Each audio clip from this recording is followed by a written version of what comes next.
Assalamualaikum warahmatullahi wabarakatuh. Nama saya I'anatul Mu'arrafah binti Ma'ruf. Saya berasal dari Desa Kalisala, Kecamatan Limpung, Kabupaten Batang, Jawa Tengah, Indonesia. Saya murid seorang wali. Guru saya bernama Mbah Kiai Sarif Hidayatullah atau Mbah Kiai Surip. Ia berasal dari Desa Sikandang, Comal, Pemalang. Beliau adalah jelmaan dari Sunan Derajat. Kakek saya Mbah Paat adalah jelmaan dari Sunan Kalijaga. Sunan Kalijaga dikenal semua orang bahwa dia adalah anak Adipati Tuban, tapi sama sekali tidak. Beliau adalah anak kandung dari Eyang Santang dan istrinya yaitu Nyai Ratu Ayu Ireng atau Nyai Ireng yang selalu mendampingi saya. Guru saya yang kedua adalah Bapak Sohibul Huda yang mengajarkan kepada saya hidup ada dua pilihan, ingin menjadi walinya Allah atau ingin menjadi walinya setan. Dia berasal dari Desa Krai, Kecamatan Yosowilangun, Kabupaten Lumajang. Dan guru saya yang terakhir adalah Allah Subhanahu wa Ta'ala yang selalu melindungi saya dalam keadaan apapun. Beliau yang memberikan saya surat Al-Kahfi yang asli, dan beliau juga yang telah memberikan kepada saya siapa garis keturunan saya yang sesungguhnya. Saya adalah cucu dari Sunan Kalijaga. Sunan Kalijaga anak dari Eyang Santang. Eyang Santang adalah Sayyidina Ali. Sayyidina Ali anak kandung dari Prabu Siliwangi. Prabu Siliwangi adalah Syekh Abdul Qadir Jailani. Dan Syekh Abdul Qadir Jailani adalah anak kandung dari baginda Nabi besar Muhammad Shallallahu Alaihi Wasallam. Beliau yang akan mewariskan kepada saya tahta kerajaan dunia dan juga akan mewariskan kepada saya yaitu Al-Quran. Bunyi Al-Quran yang saya pelajari adalah Al-Quran diturunkan bukan untuk perpecahan, tetapi Al-Quran diturunkan untuk perdamaian dunia, mendamaikan antara orang Islam dengan orang Kristen, bahwa orang Kristen bukan orang kafir. Aku akan memasukkan siapa saja ke dalam golongan orang yang beriman, tidak memandang bentuk rupa wajahnya dan pakaiannya, tetapi yang dilihat adalah hatinya. Barang siapa yang berjihad mengatasnamakan Allah dalam kurung jihad fisabilillah, hanya ingin namanya dikenal, aku akan memasukkan dia ke dalam lembah neraka jahanam.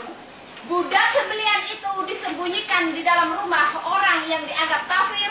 Ternyata dia orang yang beriman dengan dipenuhi segala kebutuhan-kebutuhan dan keajaiban-keajaiban Allah, ditemani sahabat sejatinya. Di saat Allah mengeluarkan budak sembelian itu dari tempat persembunyiannya, setan-setan berhamburan, tanda bahwa murka Allah ada di depan mata. Di saat negara-negara sudah tidak mampu lagi menghukum penzina dengan hukum Al-Quran, maka akan aku datangkan hamba pilihanku.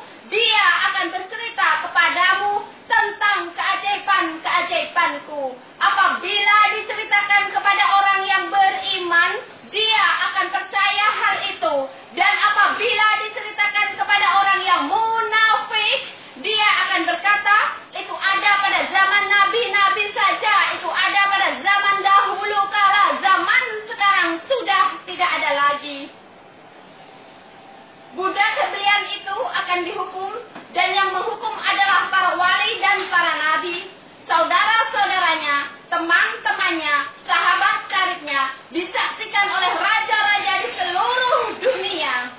Di saat budak sembelian itu dihukum, maka seluruh dunia akan segera dihukum atas perbuatannya masing-masing.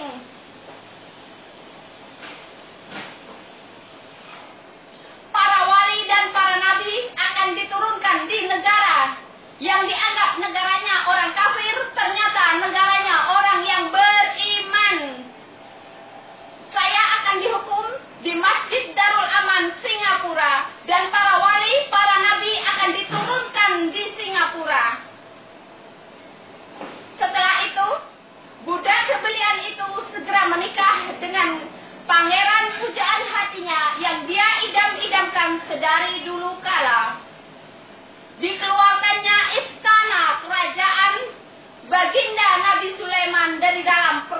bumi. Dunia akan kembali menjadi kerajaan dunia, dipimpin oleh Ratu Adil. Budak belian itu segera dinobatkan sebagai Ratu Adil.